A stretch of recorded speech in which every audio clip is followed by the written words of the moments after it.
It's just my luck that probably one of the craziest games that we've ever seen also happened to fall on the day that I was at a wedding. That sounds about right.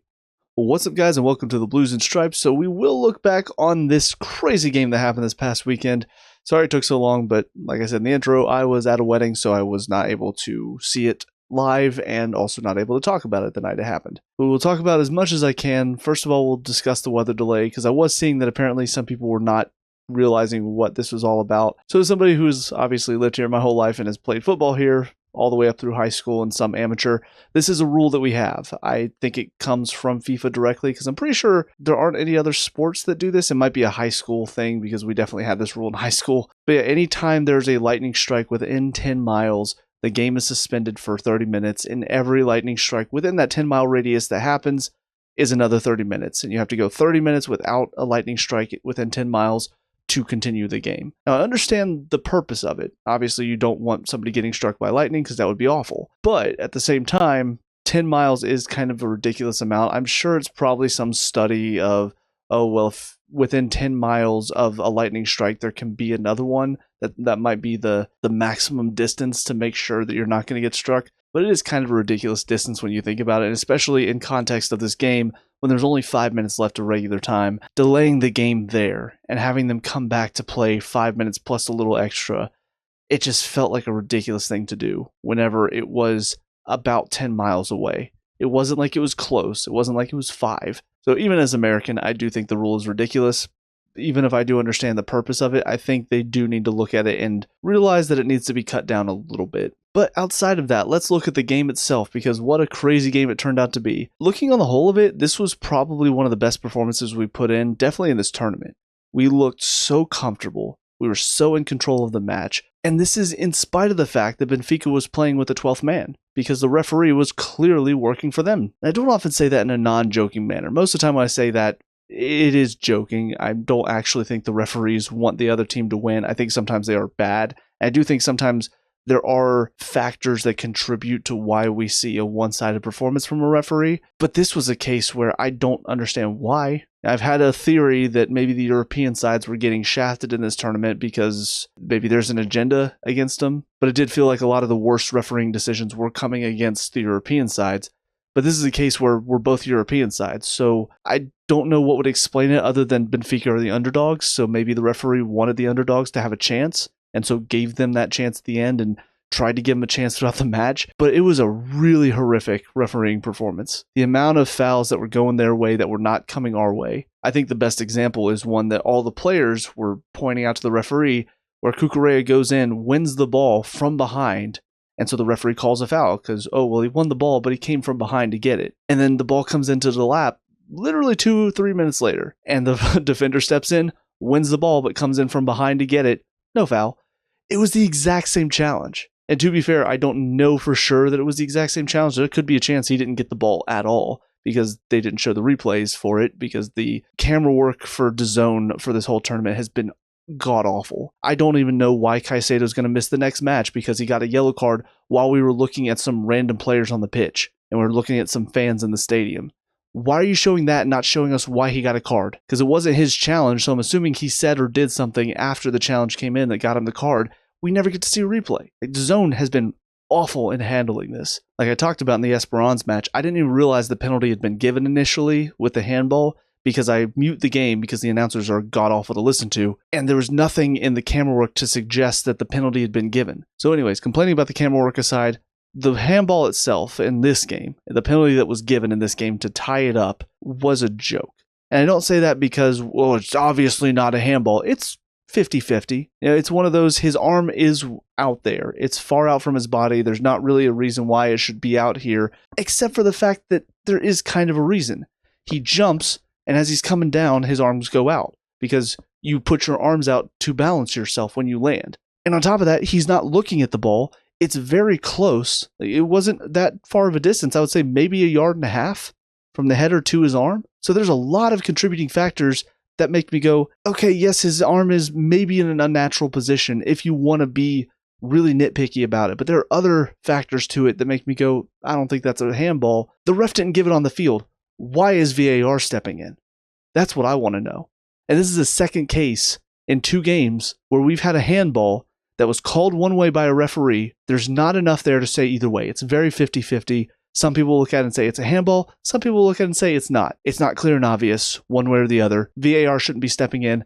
VAR steps in both times, and they change their minds to go against us. And that's where I just look at it and go, there's an issue here. Whether it's corruption, whether it's just bad refereeing, or whether it's they want the underdogs to get a chance, and so they're going to screw over the bigger team to do that. Whatever the case, these were 2 instances VAR should not be stepping in, and yet here we are. But I will at least give the referee credit that he did correctly send the guy off for Benfica. I didn't expect him to be perfectly honest, when he lunged in. I'm thinking that's got to be a yellow, and that's the same guy who's on a yellow card. I didn't expect him to go to his pocket, and it did seem kind of reluctant. Like if you compare how long it took for him to get the yellow out of his pocket for the second one, compared to the guy who got the red for Jackson out of his pocket and almost had it out before Jackson even made contact, the difference in the willingness and the excitement to send somebody off from that guy was like, oh, Chelsea player, let's go, send him off. I saw those studs, they were going in, they were high, I'm ready. This guy was like, I guess it is studs up, it is high, it is maybe even borderline red, and you're already on a yellow. Oh, I hate to do this to you, but you gotta go. I'm so sorry. It wasn't that bad, but it was pretty close. But now we can focus on our game, because this, like I said, was probably one of our best performances, which is surprising considering some of the players that played. But I look at the overall performance and we dominated the match. And Benfica, the only chances they really had in the match, they had one where James, there was a bit of a mix-up. He assumed Sanchez was coming to get the ball, and he didn't. You have another one where the cross comes in, mishit going toward the goal. Sanchez nearly caught out, manages to come back, collect it. And then a couple of shots that were decent in the second half, especially after the restart. You kind of felt Benfica maybe had a little bit more energy than we did coming back from that delay. So they were creating a couple of chances, but none of it was really convincing. It wasn't until the penalty that they really had a clear-cut chance, because we were so dominant and did such a good job defensively. And what's funny is, looking at the fact that Badiashile started, was not expecting that, but there is a reason I will get to when I talk individuals. But even going further on, Maresca's subs were just awful. I looked at who he was bringing on, the 3 that he brought on, 3 of our worst players. Gusto and Cuckoo, Dewsbury-Hall. What are you doing bringing on these guys? For Gusto, I've already talked about it. After the Flamengo match, he should not be a player here anymore. He was awful there. He should not be playing. It should be Achimpong coming in as our second right back, not Gusto. And Cuckoo, he seems like he's not had a future here. For how long? And he's still being picked over some of these other younger players that could be getting a chance. You could bring on Guiu. And then Dewsbury-Hall, we got so many midfielders that are young, that are talented, looking to break into this team. And you bring on Dewsbury-Hall. Those 3 were terrible subs. Regardless of what happened in extra time, those 3 were awful subs for Maresca. Thankfully, it worked out in the end, but I can't sit here and go, oh, well, Maresca's off the hook because we won 4-1. No, you nearly screwed us over with the decision to start Badiashile, with the decision to bring these 3 guys on. There was a lot of concern, and if not for the red card in extra time, this could have been a different game. I'm not saying it definitely would have, but it could have been, because I think after the red card, the game did open up a lot more, which benefits us and how we like to play. So I won't let Maresca off the hook for that. Those subs are ridiculous, and he needs to be called out for that, because we can't have that again. We can't have that same mistake again when we face a better team, because the better team is going to run over us when we put the likes of Gusto and Cuckoo and Dewsbury-Hall out there. But getting into the individuals, Sanchez only had a couple things to do throughout the match. I think the only issue I really had with him was that one cross that ended up going at the goal. It felt like his reaction to it was a little bit late. I guess I do take a little bit of an issue with the penalty, because I'm not a fan of when keepers dive out of the way and they just go right down the middle. I think it's a bit of a pet peeve of mine, because when I was training keepers, I always saw the best option was to not guess. Because if you guess and you dive out of the way, you've given them the goal. Whereas if you try to read it and you react and try to make the save, then if they put it in the corner, that's them doing a good job. They did their job. But if you guess and go the wrong way, or they put it right down the middle, that's your mistake now, and it's on you for jumping out of the way. The back line, all were fine. I don't think they had a whole lot to do, if I'm being perfectly honest. James, obviously, with the free kick was phenomenal. Cucurella was getting in the box a lot, looked pretty dangerous overall, and none of them made any huge mistakes. Badiashile was probably the weakest, no surprises there, but his ability on the ball was really, really pathetic in the match. So many moments where he has possession and he takes a bad touch, kicks it out of bounds, or gets past the ball and he can't take a touch on it. It's funny because I'm used to having an issue more so with his defensive capability, not so much with his ball playing ability, but yeah, it was pretty bad in this one. But getting into the midfield, this is where I want to talk about why we were so dominant and why Benfica were not creating chances in that match. It comes from the midfield. Caicedo and Lavia ate everything up in there. Like, they had some opportunities to try to get it out wide, and James and Cucurella did their jobs. Neto helped out as well, which was good. But Caicedo and Lavia were just dominant in there. Our defense almost had nothing to do outside of win balls out of the air, because anytime it tried to go through the middle, Caicedo or Lavia are there winning the ball. They're getting stuck in. They're putting pressure on. They're causing mistakes in the midfield. They ran that match, and they kept our defense from having hardly anything to do. So I just wanted to give them some plaudits, because I don't think people were really talking about the fact that our defense didn't have to be good. Betty's Shield did not have to be good defensively, because Caicedo and Lavia kept all the pressure off of them. They did such a phenomenal job in there, and they're really showing that those two probably are our strongest midfield right now. No disrespect to Fernandez. I think there are parts to his game that he does very well that are going to be useful for us, but I think in a match, whenever there's a team looking to break out, there's a team looking to sit deep and try to hit us on the counter, having Caicedo and Lavia in there is a really good option, because I think they're really good about nullifying a lot of those quick counterattacks that most teams that sit deep try to break on us. But into the front four, this is where maybe a little bit less than stellar compared to the rest of the team. And a lot of that is just down to the finishing wasn't good enough. We were creating a lot of chances, and the build-up play looked good. Most of these players in the build-up looked good. Palmer was putting some good passes in. Fernandez was knocking it around pretty well. Neto was getting the ball and trying to make stuff happen. Delap was dropping in, making connected passes. When they got in the box, though, there just wasn't much there. Palmer's shooting still isn't good enough. Delap, as much as people want to say, oh, he's 10 times the striker that Jackson is, he's not making those runs that Jackson doesn't make either.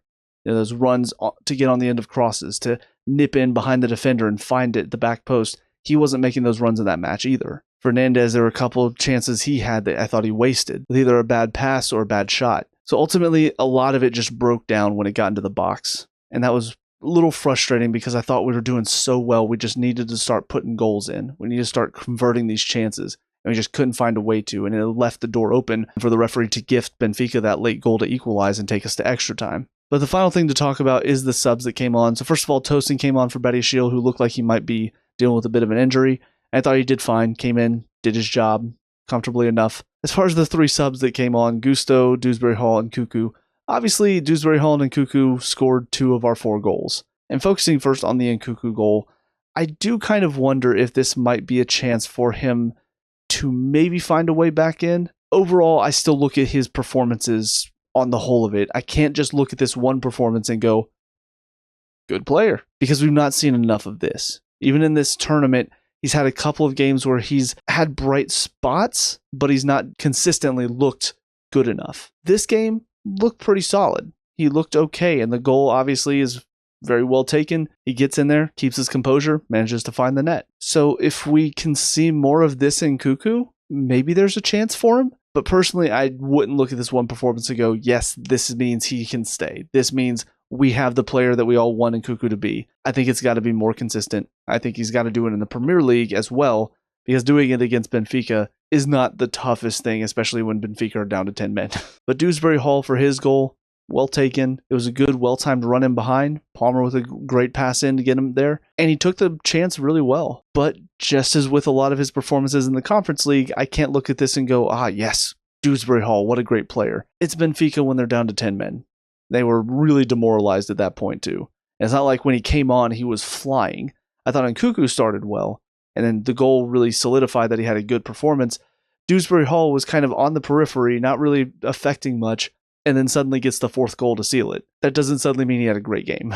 Gusto, maybe I'm being a bit harsh on, but I just did not think he had a good game, even with the fact that we were playing so dominantly. He just was not doing much. Defensively, obviously, he's the one that throws his arm up and gets the handball called in the first place, but it comes off of the same thing that gave up 2 goals against Flamengo. He's getting beat in the air, ball over the top, he's not getting to it, the player behind him is. So that's 2 mistakes you made that led to goals against Flamengo, and now 1 against Benfica.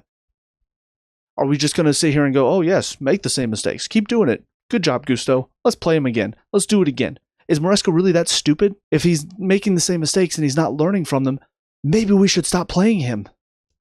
Just a thought? Or maybe we should look at the fact that we have a young right back who is tall and probably isn't going to get beat in the air as much as Gusto is. Maybe that's an option. But no, we're just going to keep playing Gusto because favoritism, I guess. But I will give Maresca credit at least to the fact that he moved Chalobah back there and moved Gusto into the midfield. Gusto is a midfielder, not much better, but at least Chalobah's now back there to win anything in the air that tries to go to the back post. Yeah, final two subs, Chalobah and Anselmino. Chalobah did fine with the time he was given. Anselmino, I'll be honest, I wasn't fully watching at the time he came on because the game was already basically dead. So obviously he didn't make any mistakes that led to goals, so I'm assuming he did his job perfectly fine. But we're moving on to the next round. We've got Palmeiras next, which is going to be a different type of challenge because they are a different type of team than Benfica. My biggest hope is that Maresca doesn't take the wrong lessons from this match. He doesn't look at Nkuku, Gusto, and Dewsbury-Hall coming on and go, well, you know what? Those subs were great because we ended up winning the match. They were not good subs. They worked out fine. We got a bit lucky with the red card. Those subs would have killed us in another match. Those subs could have killed us if Benfica had stayed at 11 men. If you want to look at the fact that Gusto's the one that gives up the penalty, the subs did make it to where we had to go to extra time. So I don't want him to sit here and go, oh, yes, my subs worked out. That whole blind squirrel finds a nut every once in a while. This is a case of that. But final thoughts, because I don't think I'll get to do a preview of the next match.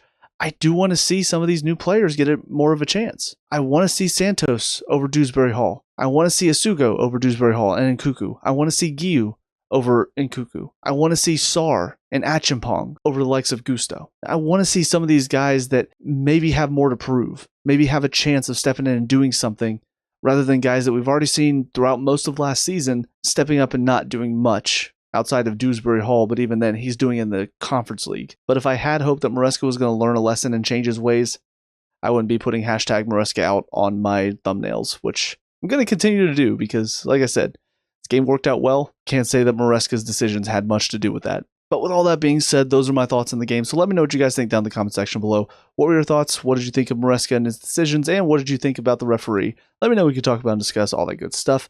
Leave a like and subscribe for future Chelsea previews, reviews, and talks. And until next time, I hope you guys have a great day, and I will talk to y'all later. Peace out.